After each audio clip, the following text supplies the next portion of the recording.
Howdy y'all, Toothless TV here. Just want to give you a quick update on Beaver Lake. This is early September 2024. The fish have started to make their move to the backs of the creeks. The other day we had a pretty good cold front move through. I mean, it's still highs in the mid 80s today, but lows have been in the 50s overnight. Days are starting to get shorter. The shad is going nuts in the back of these creeks. So, you know, we've been trying to target some standing timber back there on a couple different baits. You can still find a good amount of fish too on the main lake, but they're not congregating as much on the brush as they were earlier in the summer. It seems like they're more scattered around right now, which honestly has kind of been the deal all of July, at least for me on the main lake. But back in the creeks right now is where I've noticed a good population. Not necessarily big ones, but you get some 1.5 to 2 pound spots back there. And these are the baits that we've been targeting them on. Starting out, the old go-to out here on Beaver Lake, Dropshot. That's an Aaron's Morning Dawn Robo Worm. You got it on a 3/8 ounce teardrop drop shot weight. As we're fishing pretty deep standing timber. If you weren't fishing too deep and you're just throwing at some docks, you probably get by with a quarter and get hung up less. But that's been bait of choice right now, what we're getting most of them on. Next up, and this is going to be a player coming up here quite a bit, especially once that bigger population of bass move back to the backs of the creeks. Target that standing timber with a good old jerkbait. Vary your colors, vary your depth. Yesterday, the deeper diving jerkbait was the move, because the fish were quite a bit deeper than what they were today. Today they were suspended only 5 to 10 foot underwater, so at least where I found in the back of the creek. So the best would be a little shallower diving jerkbait. And I noticed 3 to 1 cadence was the jerkbait. 1, 2, 3, pause, 1, pause, 1, 2, 3. I almost think on the live scope it looked like the 3 would get them their attention. The pause, they'd look at it, then you give them that 1 twitch, and then they'd hit it. That seemed to be what the move was anyway. Then next up, when you see them fish getting a little bit deeper, or if you get on a nice bluff wall edge or a nice bluffy point, you can throw that swing head jig at them. They're still biting on this.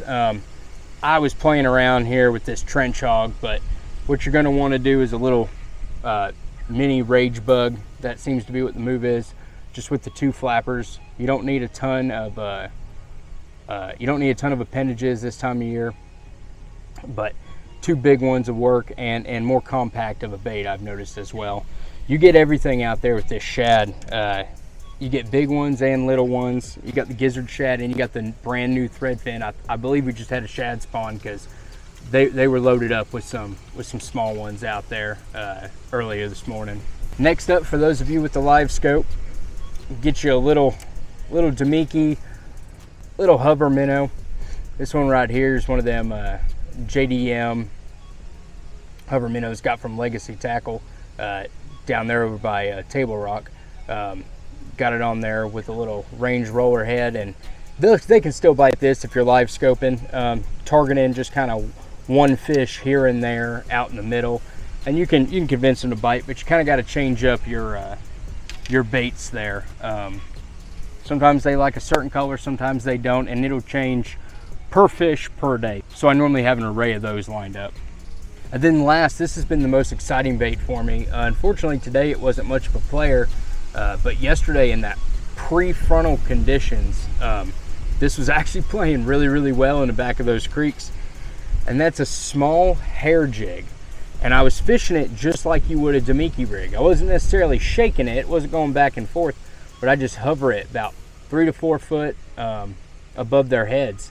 And I jerk it away a little bit, let it sink back down, jerk it away. They were hitting on this little hair jig pretty good. It was pretty fun. I really liked it. This is a 1/4 ounce. I think it's a custom made one up here you can buy at Hook, Line and Sinkers. If you go into Hook, Line and Sinkers, it's all the way to the right, over by the Robo Worms. They got a whole bunch of them in there, but the plain white was what was working today. Or I'm sorry, the plain white what was working yesterday.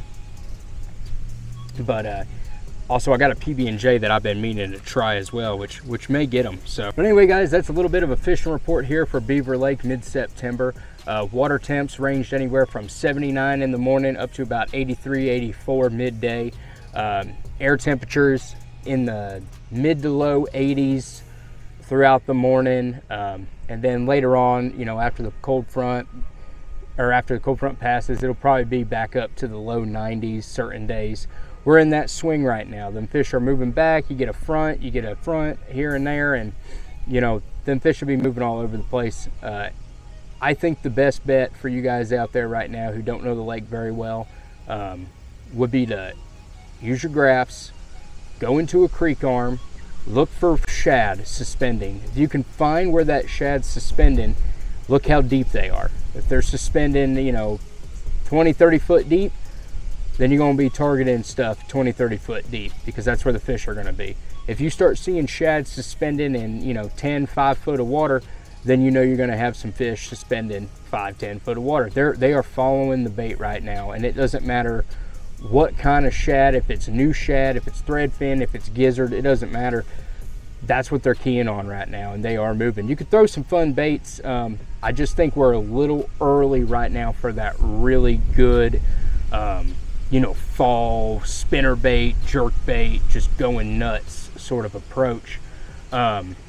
We have seen some busting ones out there, but nothing's been super consistent. But hopefully the lake will start firing up here within the next 2 to 3 weeks. October's right around the corner, and boy, we're looking forward to it. Beaver Lake's going to be popping off here before long.